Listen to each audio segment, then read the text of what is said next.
एक बहू का संदेश आया कि महाराज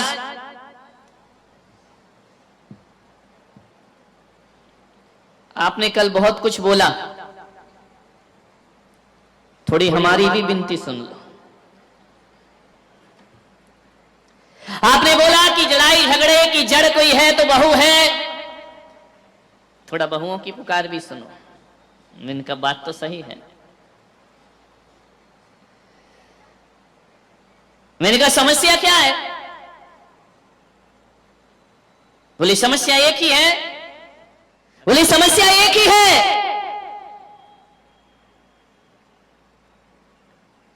कि हमारी जो सासू है ना, वो मेरे बारे में अलग सोच रखती है, बहू के बारे में अलग सोच रखती है और बेटी के बारे में अलग सोच रखती है। समस्या यहां खड़ी हो जाया करती है। वह बहू के लिए कुछ और विचारधारा में जीती है और बेटी के लिए किसी और विचारधारा में जिया करती है। समझो थोड़ा सा, अम्माओ सुधर जाओ, गंगा नहाओ, ज्ञान की गंगा बह रही है। ध्यान रखिए। मैं बड़े बड़े ग्रंथों पर भी प्रवचन कर सकता हूं, मैं समयसार पे बोल सकता हूं, मैं गीता पे बोल सकता हूं, मैं महापुराण पे बोल सकता हूं, मैं कुरान पे बोल सकता हूं, लेकिन मुझे यह लगती है सबसे बड़ी मजबूरी कि आगम की बड़ी बड़ी बातें करने से पहले आदमी के जीवन में नैतिकता और व्यवहारिकता आना चाहिए। आदमी नैतिक और व्यवहारिक नहीं हुआ, आदमी ने यदि अपने जीवन को बदलने का प्रयास नहीं किया तो बड़े बड़े ग्रंथों से कोई क्रांति खड़ी होने वाली नहीं। पहले अपने घर को मंदिर बनाओ। एक बात बताओ, मंदिर में महिलाएं जाती हैं, आदमी भी जाते हैं, सूरत में तो बहुत ज्यादा जाते हैं। एक बात बताओ, मंदिर जाते हो कितनी देर रहते हो मंदिर में? ईमानदारी से बोलो, जोर से बोलो ना, जेल की थोड़ी पूछ रहा हूं। 10 मिनट काहे को जाते हो भाई? जाए मत करो। हाँ, आधा घंटा। इस उम्र में तो 1 घंटा रहना चाहिए। ध्यान रखिए, आप मंदिर जाते हैं, आदमी 10 मिनट रुकता है, 15 मिनट रुकता है, 20 मिनट रुकता है, ज्यादा से ज्यादा 1 घंटा, और जोर लगा दो 1.5 घंटा, 2 घंटे अम्मा जी हुई तो। ध्यान रखना, जिस मंदिर में तुम जाते हो 1 घंटा उस मंदिर में रुकते हो और उस मंदिर को बहुत पवित्र बना करके रखा करते हो, मंदिर में शांति का वातावरण निर्मित करते हो, मंदिर का वातावरण बड़ा पवित्र और पूजनीय बना दिया करते हो। सूरत वालों में आपसे कह रहा हूं, जिस मंदिर में 1 घंटे रुकना है उसे पवित्र बनाते हो, और जिस घर में 23 घंटे रहना है उसे पवित्र क्यों नहीं बनाते हो? उसे मंदिर जैसा पावन क्यों नहीं बनाते हो? 1 घंटे वाले मंदिर की पवित्रताएं हैं, 23 घंटे वाले घर को अशांत क्यों बनाते हो? 1 घंटे जो आप मंदिर में सीखते हो उसे 23 घंटे जीवन में जीने का प्रयास करिए, तुम्हारा मंदिर जाना सार्थक और सफल हो जाएगा। 23 घंटे जियो। मंदिर पाठशाला है, घर प्रयोगशाला हुआ करती है। ध्यान रखिए, 1 घंटे मेरे प्रवचन सुन के मत सोचना कि हमारा कल्याण उद्धार हो जाएगा। जो 1 घंटे मैंने दिया है उसे 23 घंटे जीने का प्रयास करिए, जीवन आपका धन्य हो जाएगा। 23 घंटे जियो। किसी को डॉक्टर बनना है, इंजीनियर बनना है, अकेली थ्योरी से काम नहीं चलता है, थ्योरी के साथ साथ उस आदमी को प्रैक्टिकल भी करना पड़ता है। तो 1 घंटे जो यहाँ ज्ञान गंगा महोत्सव के माध्यम से दिया जा रहा है, वह मैं तुम्हें केवल थ्योरी देने का प्रयास कर रहा हूँ। जीवन में डॉक्टर की, इंजीनियर की उपाधि तो लेना आसान है, एक सच्चे और अच्छे इंसान की उपाधि लेना बहुत कठिन काम हुआ करता है। 1 घंटे की इस पाठशाला को घर में जाके 23 घंटे जीने का प्रयास करो। ये ज्ञान गंगा महोत्सव है। मैं नहीं चाहता हूं, न मेरा उद्देश्य है कि आप जैन बन जाए, मैं नहीं चाहता हूं कि धर्मांतरण हो, मैं नहीं चाहता हूं आप अपनी आस्थाएं छोड़ दें। जो जिस आस्था में जीता है जिए, जिस परमात्मा को मानता है माने। मैं पुलक सागर यदि महावीर की वाणी लेकर के आया हूं, भगवान महावीर के सिद्धांत लेकर के आया हूं, मैं कोई अलग बात नहीं बोल रहा हूं। सिद्धांत भगवान महावीर के हैं और भाषा केवल मेरी है, और दृष्टांत महावीर के हैं, दृष्ट मेरा हुआ करता है। आपसे इतना ही निवेदन है, महावीर की ही बातें हैं ये। आपसे मैं इतना कहना चाहता हूं, लोगों ने होर्डिंग्स में लिखा है, सूरत वालों मुझे आपसे कुछ कहना है। एक व्यक्ति मेरे कमरे में आए, बोले बोलो क्या कहना है। मैंने कहा मुझे कुछ नहीं कहना है। बोले लिखा काहे को है कि सूरत वालों मुझे आपसे कुछ कहना है तो कह दो। मुझे इतना ही कहना है, ना मैं तुम्हें हिंदू बनाना चाहता हूं, ना मैं तुम्हें जैन बनाना चाहता हूं, ना मैं मुसलमान बनाना चाहता हूं। मैं पुलक सागर तो एक भारत के लिए सपना देखना चाहता हूं कि मेरी सभाओं में आकर के कोई भी जैन मत बनना, कोई जरूरत नहीं है जैन बनने की। लेकिन मैं इतना निवेदन करूंगा, मैं तुम्हें जैन बनाना तो नहीं चाहता हूं, लेकिन मैं तुम्हें अच्छा मैन बनाना चाहता हूं। और जो अच्छा मैन बन जाता है वो दुनिया में हकीकत जैन हुआ। जैन कौन? जो अच्छा मैन है। और जो अच्छा मैन नहीं है वह जैन होकर भी जैन नहीं हो सकता है। ध्यान रखिए, मैं जैन नहीं मैन बनाने आया हूं। ध्यान रखना। आत्मशक्ति को पहचानो। अनंत शक्तियां तुम्हारी आत्मा के भीतर मौजूद है। जो तपस्या करेगा उसकी शक्ति जागृत हो जाएगी। अधिक से अधिक मौन रहने का प्रयास करो। क्या रखा है बकवास में, क्या रखा है बोलने में, राग देश भरी बातें। क्या रखा है इस जीवन में, क्या था, क्या लाए हो, क्या लेकर के जाओगे। एक बात याद रखना, आज ये धर्म तुम्हें सुहाता नहीं है, लेकिन जब मृत्यु होगी ना शरीर साथ जाएगा, ना रुपया साथ जाएगा, ना पैसा साथ जाएगा, जाएगा इंसान तो तेरा धर्म तेरे साथ जाएगा। ध्यान रखिए, धर्मात्मा बनो, अपनी अपनी ईमानदारी से धर्मात्मा बनो। एक दूसरे के देख करके मत बनिए। आप कितने ईमानदारी से इस व्रत का पालन कर सकते हैं। मैं तो चला जाऊंगा एक दिन यहां से, लेकिन एक बात याद रखना, आपने जितनी सच्चाई से धर्म किया है, मैं माध्यम रहूंगा, लेकिन आप देखेंगे कि आपके जीवन में किस तरह से परिवर्तन आया करता है, किस तरह का पुण्य संचय होता है। सौभाग्य, अरे ये मत सोचो सौभाग्यशाली वो नहीं होता जो घर गृहस्थी में फंसा रहता है। सौभाग्यशाली वो होता है जो घर गृहस्थी छोड़कर, आज बोलिए ये सब नहीं होता। इतने लोग बैठकर यहाँ पूजा कर रहे होते, इतने लोग बैठकर सादगी का जीवन जी रहे होते। जियो 10 दिन बस मन में थोड़ी सी भी आकुलता आए, बस 10 दिन ध्यान रखना, ये 10 दिन जीवन में जी लिए तो जीवन का उद्धार हो जाएगा। ये तो बाहर की साधना है, भीतर की भी साधना होती है। अभी भोजन करने जाओ, मौन से करो। मुनि महाराज कैसे करते हैं भोजन? मौन से। नमक ना हो कोई बात नहीं, स्वाद ना हो कोई बात नहीं, एक दिन की तो बात। ये नहीं कि अभी तो मौन दिया महाराज ने, उठ जाऊं फिर बताता हूं मैं तुमको। नहीं, कोई इशारे नहीं। लगना चाहिए आपकी भोजनशाला ऐसी ना लगे कि किसी शादी बारात में तुम लोग आए हो, ऐसा लगे जैसे किसी यारिका और महाराज के आहार हो रहे हो। ध्यान रखिए, इतना पवित्र जीवन। एक दिन 10 दिन तो साधना करो जीवन, बिल्कुल पवित्र भोजन, मौन पूर्वक भोजन, जो परोसा जाए ग्रहण कर लीजिए। शिकायत नहीं, बाद में भी शिकायत नहीं, शांति से साधना। जितना जितना मैं साधना में उतरूंगा उतना उतना जीवन का आनंद होगा। क्या चाहिए इससे तुमको? ना धन ना दौलत, कुछ नहीं चाहिए।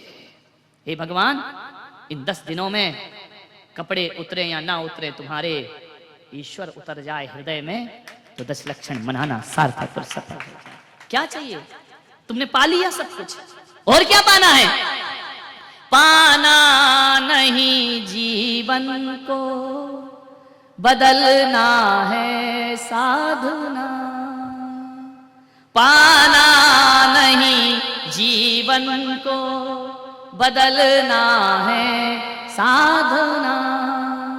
धुएं सा जीवन मौत है, धुएं सा जीवन मौत है, जलना है साधना। पाना नहीं जीवन को, बदलना है साधना। मुड़ मुड़ाना बहुत सरल है, मन मुंडन आसान नहीं। मुड़ मुड़ाना बहुत सरल है, मन मुंडन आसान नहीं। व्यर्थ भभूत लगाना तन पर, गर भीतर का ज्ञान नहीं, पर की पीड़ा में मौसा, पर की पीड़ा में मौसा पिघलना, साधना पाना नहीं, जीवन को बदलना है साधना। साधना करिए, कुछ नहीं पाना है, जीवन को बदलना है, विचारों को बदलना है, जीवन जीने की शैली को बदलना है। 10 दिन में अपने आप को बदल के रखिए। संकल्प हो जाना चाहिए कि 10 दिन में मैं बदल के रहूंगा। 10 दिन के बाद जब घर जाओ तो आपके घर के लोग कहें कि बदले बदले मेरे सरकार नजर आते हैं। ध्यान रखिए, बदल लीजिए जिंदगी। बहुत तो जी लिया, क्या मिला इस जिंदगी से? अंधेरों में जी रहे हो, नादानी कर रहे हो। अंधेरों में जीने वाला आदमी अंधेरों को डंडे मार रहा है। एक अंधेरे कमरे में बैठकर हाथ में लाठी लेकर अंधेरे को पीट रहा है। बोलो मेरे भाई, अंधेरों को पीटने से कोई अंधेरा भागता है क्या? अंधेरों को कोसने से अंधेरा नहीं भागता है, अंधेरे को गाली देने से अंधेरा नहीं भागता है। ऐसा होगा कि मारते भी रहोगे अंधेरों को, लकड़ी भी टूट जाएगी, अंधेरा भी ना मिटेगा। ध्यान रखिए, अंधेरों को मिटाने के लिए अंधेरों को डंडे से मारने की जरूरत नहीं है। 1000 वर्षों का अंधेरा हो, 1000 दिए जलाने की जरूरत नहीं होती है। अंधेरा कितना भी पुराना क्यों ना हो, एक दिया जला दो, हजारों वर्ष पुराना अंधेरा भाग जाया करता है। ध्यान रखिए, अंधेरों को कोसो मत, पापों को कोसो मत। एक आस्था और पुण्य का दिया जला लीजिए, अंधेरे को भागने में कोई समय नहीं लगेगा। एक दिया काफी है, एक संकल्प काफी है, एक साधना काफी है। जन्म जन्म के अंधेरे मिटा दिए जाते हैं। ध्यान रखिए, कब मिटाओगे? जब 2 पैर की जगह, जब 2 हाथ की जगह 2 पैर और लग जाएंगे तब मिटाओगे। कब करोगे धर्म की यात्रा? जब 2 सींग लग जाएंगे तब करोगे, और मूंछ हटकर पूंछ लग जाएगी तब करोगे धर्म। अभी करना है, इसी वक्त करना है। मानव का जन्म केवल भगवान को पूजने के लिए नहीं मिला है, भगवान बनने के लिए मानव का जन्म प्राप्त हुआ है। ध्यान रखिए, बनना है भगवान। ऐसी पूजा करो कि पूजा करते करते हम ही पूज्य हो जाएं। जिस दिन हम पूज्य हो जाते हैं उस दिन पूजा की जरूरत नहीं पड़ती, दुनिया हमारी पूजा करना प्रारंभ कर दिया करती। साधना में जीवन ढाल।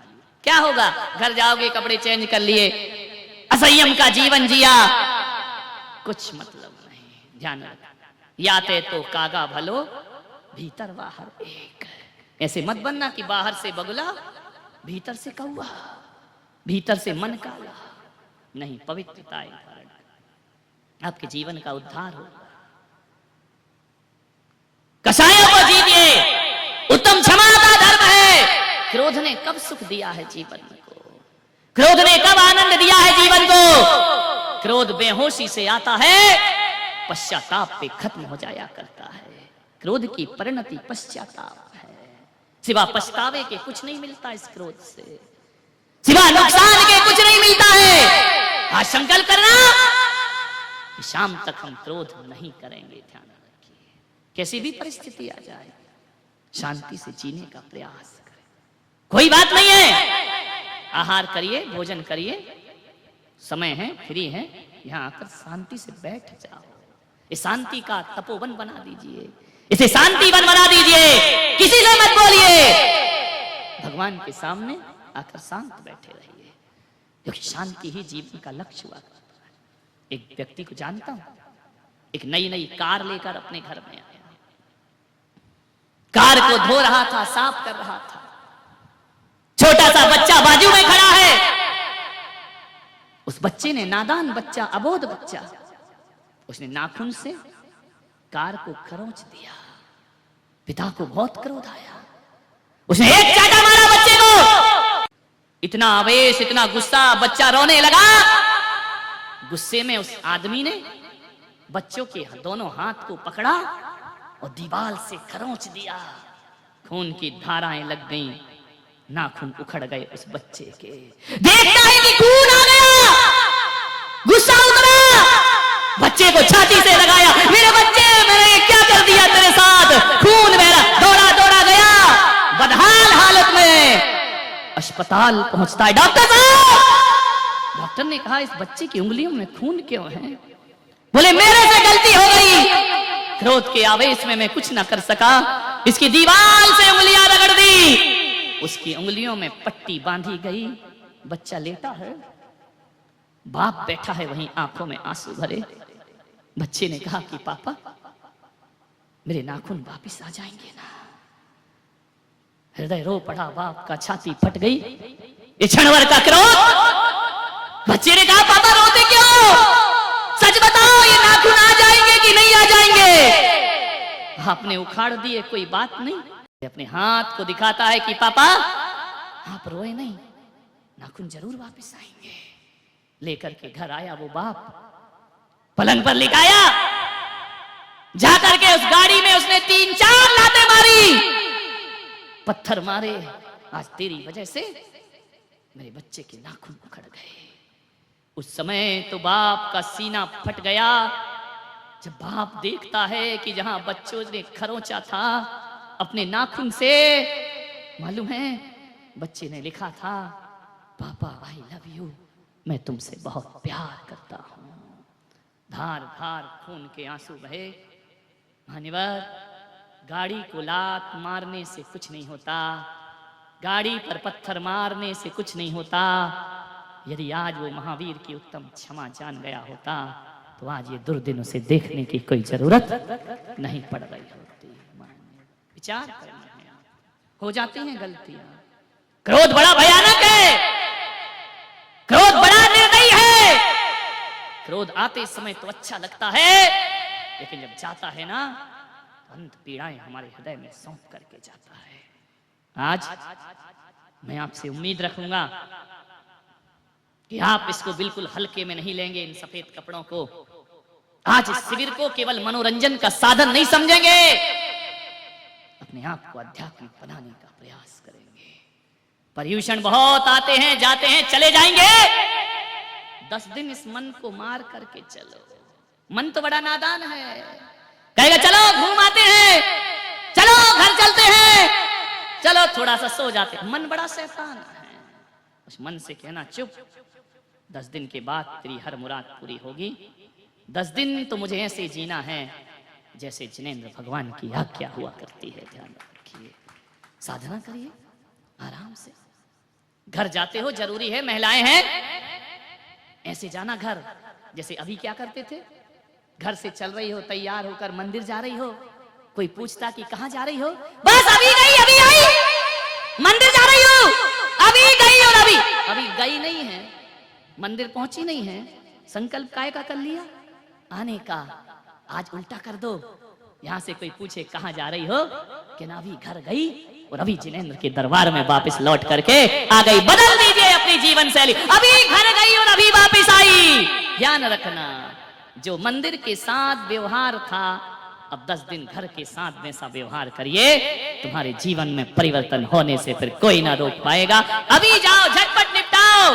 घर में भी तो काम होते हैं ना, किसी की शादी है, कहीं जाना है, पिया में जाना, बैठने में जाना, यहाँ जाना, वहां जाना, कैसे एडजस्टमेंट करते हो? झटपट बनाया, काम भी निपटाया घर का, और जाकर के परिवार और समाज का भी काम निपटा देते हो। 10 दिन मेरी महिलाओं, अम्माओं, जगत जननी जगदम्बाओं, रानियों, बहुरानियों, महारानियों, पटरानियों, ध्यान रखो। 10 दिन ऐसे जी लो, या अभी गए अभी वापिस आए, ऐसे जाओ जैसे घर मेरा नहीं है। ध्यान रखिए, मेरा घर समझकर मत जाइए, कर्तव्य समझ करके जाइए। बच्चे हैं, परिवार है, झटपट व्यवस्था करो। महिलाएं बोली मेरे बच्चे का एग्जाम है, अरे तुम नहीं रहोगे तो और अच्छा पढ़ेगा। ध्यान रखना, तुमसे ही तो डिस्टर्ब है सारा। ध्यान रखिए, वानप्रस्थ आश्रम में प्रवेश कर जाइए। संन्यास आश्रम तो कठिन होता है। 10 दिन तक सो के देखो हमारे महाराज कैसे चटाई पर सोते होंगे। तकिया हटाओ, हाथ का सिराना बनाओ, सो जाइए, जीवन की साधना करिए। धरती बिछाना, आकाश ओढ़ना, ये 10 लक्षण धर्म की साधना हमारे जीवन में होना चाहिए। जो मिले सो खा लिया, लेने को प्रभु नाम, खाने को 2 टीकड़े, और क्या चाहिए? लेने के नाम पर भगवान का नाम लो, खाने के नाम पर 2 रोटी खाओ, आज का दिन व्यतीत करिए। साधना है। कैसा धर्म बना दिया हमने? पर्यूषण पर्व, दिखावे का पर्व। चाय पीते हैं, ओकाली पीते हैं, क्या साधनाएं हैं? जैन धर्म यदि जिंदा है तब त्याग और तपस्या से जिंदा है। और यदि मैं आपको ये निर्देशित नहीं करूंगा तो आने वाले समय में हिंदुओं के त्योहार में और तुम्हारे त्योहार में कोई अंतर नहीं रह जाएगा। ध्यान रखिए, तपस्या करिए। उपास वाले उपास करें, एकासन वाले एकासन करें। शाम को जो जल फल की छूट है वह तब है जब ब्लड प्रेशर लो होने लगे, जब आपकी साधना ना हो सके, आपको लगे कि हमसे चलते नहीं बनेगा, आपको लगे कि आकुलता बहुत ज्यादा होगी, परेशानी होगी, तो लीजिए, अवॉइड करिए। अवॉइड नहीं करेंगे नहीं तो कल कई तो ऐसे शिवरात्रि होंगे कि सुबह से ज्यादा शाम को लेकर के आ जाएंगे। यही आपसे मेरा निवेदन है, बड़ी विनम्रता पूर्वक दोपहर को 12 बजे सामायिक सिखाई जाएगी। उसके बाद मंत्र जाप होगा। एक चीज आपसे कह सकता हूं, आप अपने नाम यहां लिखा दीजिए। नमोकार महामंत्र, जिसका 1.25 करोड़ जाप अपने को करना है। एक बोर्ड यहां पर लगा होगा बाहर, जिसको जो समस्या हो, पढ़ना नमोकार ही है, मास्टर की है, 100 ताले की 1 चाबी। लेकिन ध्यान रखना, मैंने बताया था ना कि स्विच बोर्ड पर जो 3 पिन लगा रहता है, 3 पिन तो एक ही होगा, लेकिन जो प्लग डालोगे वैसी धारा प्रवाहित होगी। नमोकार तो एक ही है। जिसको आर्थिक परेशानी हो, जिसको शारीरिक परेशानी हो, जिसकी पढ़ाई में मन ना लगता हो, जिसके व्यापारिक दिक्कत हो, ऐसे अभी बाहर बोर्ड लगा होगा, उस कलर का दीप जलाया जाएगा, उस कलर का तेल डाला जाएगा और उसके सामने, सबके सामने दीप रखा होगा। नमोकार मंत्र का जाप करिए। कोई 20 माला जपो, कोई 25 माला जपो, कोई 100 माला जपिए। आपको आज से नहीं, कल से ये व्यवस्था शुरू होगी। तो जो जितनी